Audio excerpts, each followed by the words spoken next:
اردو کہانی ماں کی عظمت۔ ایک غریب بستی میں ایک بیوہ عورت زبیدہ اپنے چھوٹے سے بیٹے احمد کے ساتھ رہتی تھی۔ شکر ہے مکان تو ذاتی تھا، پر دیگر اخراجات کے لیے گھروں میں کام کرتی تھی تاکہ میرے لخت جگر کی پرورش میں کوئی کمی نہ رہ جائے۔ بس اب احمد ہی اس کی کل کائنات تھا۔ حالانکہ احمد ماں سے دور دور اور خوف زدہ رہتا تھا۔ کبھی ماں کا دل کرتا کہ اپنے لخت جگر کو سینے سے لگائے اور روح کو سکون ملے، تو احمد دور بھاگ جاتا اور کہتا، میرے قریب نہ آیا کرو، مجھے آپ کی آنکھ کے گڑھے سے ڈر لگتا ہے۔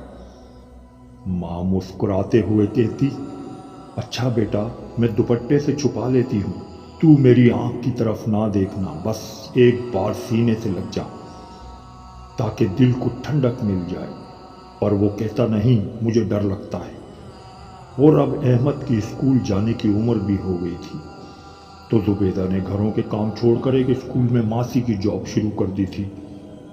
ماں نے بیٹے سے کہا، احمد، میرے بیٹے، میں تجھے پڑھا لکھا کر ایک کامیاب انسان بنانا چاہتی ہوں، جو تمہارے والد کی بھی خواہش تھی۔ کل میرے ساتھ اسکول چلنا، داخلہ کروا دوں گی۔ احمد غصے سے بولا، تاکہ سب لڑکے میرا مذاق اڑائیں کہ یہ کانی ماسی کا بیٹا ہے۔ زبیدہ اپنے دل پر قابو رکھتے ہوئے مسکرائی اور بولی، نہیں بیٹا، وہاں کسی کو پتہ نہیں چلے گا، ہیڈ مس کو کہہ دوں گی۔ ٹھیک ہے، اسکول میں میرے قریب نہ آنا۔ اور یوں احمد کا داخلہ ہو گیا۔ جیسے جیسے احمد بڑا ہوتا گیا، ماں سے نفرت میں شدت آتی گئی، جبکہ زبیدہ کی یہ سوچ تھی کہ ابھی بچپن ہے، ڈرتا ہوگا، سمجھدار ہوگا تو سب ٹھیک ہو جائے گا۔ وقت گزرتے پتہ نہیں چلتا، میٹرک کا بچہ جوانی کی حدود میں داخل ہو جاتا ہے۔ ایک دن احمد اسکول سے دوستوں کے ساتھ کہیں چلا گیا۔ ماں گھر آئی تو احمد کو نہ دیکھ کر مامتا کے ہاتھوں مجبور ہو کر دوبارہ تلاش کرنے چلی گئی۔ ایک دو بچے اسکول میں موجود تھے، ان سے احمد کا پوچھا تو وہ حیرانی سے بولے، آپ احمد کی امی ہیں؟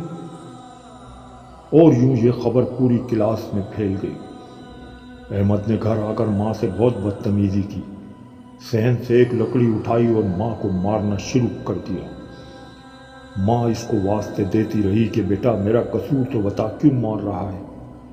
وہ بولا، تجھے منع کیا تھا نا، میرے دوستوں کو پتہ نہیں چلے تو کیوں بتایا؟ میں کسی کو منہ دکھانے کے قابل نہیں رہا۔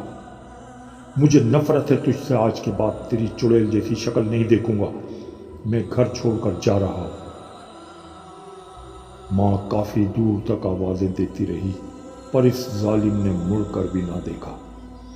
ایک نیک انسان کو اپنے لاوارث ہونے کی جھوٹی کہانی سنا کر ہمدردی حاصل کر لی، اور پڑھا لکھا کر اسی شخص نے اسے باہر بھجوا دیا۔ وہاں کئی سال رہا اور شادی بھی وہیں کی۔ دو خوبصورت بچے تھے۔ سسر بیماری کے باعث بیڈ پر پڑ گیا تو بیٹی داماد کو بلا لیا اور اپنی پوری فیکٹری بیٹی داماد کے سپرد کر دی کہ تم لوگ یہیں شفٹ ہو جاؤ۔ اکلوتی بیٹی جو تھی، احمد کو خیال آیا کہ یہاں ماں کو پتہ چل گیا تو پھر زندگی خراب کرنے نہ آ جائے۔ پھر ذہن کو جھٹکا کہ اب تو مر کھپ گئی ہوگی۔ کافی ٹائم گزر گیا یہاں۔ زبیدہ کے ایک پرانے محلے دار نے اطلاع دی کہ میں جس فیکٹری میں کام کرتا ہوں، وہاں آپ کے احمد کو دیکھا ہے، نیا مالک ہے اب، اس کا گھر بہت اچھا بنا ہے، میں بتاتا ہوں، جا کر مل لینا، میرا نہ بتانا بس۔ زبیدہ بے چین ہو گئی کہ جلدی اپنے بیٹے سے مل کر آتی ہوں۔ وہ بتائے گئے ایڈریس پر پوچھتے پوچھتے پہنچی۔ گارڈن میں دونوں بچے کھیل رہے تھے۔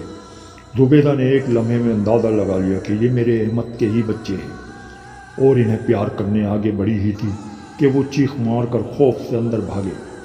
بہو گھر پر نہیں تھی۔ احمد جلدی سے باہر آیا، دیکھا تو سامنے اس کی ماں، سفید بال، جسم پر ہڈی اور کھال۔ ماں گلے لگنے آگے بڑھی، بیٹا، میری زندگی کا کوئی بھروسہ نہیں، آخری بار تجھ سے ملنے شاید اللہ نے بھیج دیا۔ تجھے اتنے سالوں ماں کی یاد نہیں آئی بیٹا؟ احمد غصے سے پاگل ہوتے ہوئے بولا، پہلے مجھے ڈراتی رہی، اب بھیانک ہو کر میرے بچوں کو ڈرانے کے لیے آ گئی۔ میں تو سمجھا تھا مر کھپ گئی ہوگی،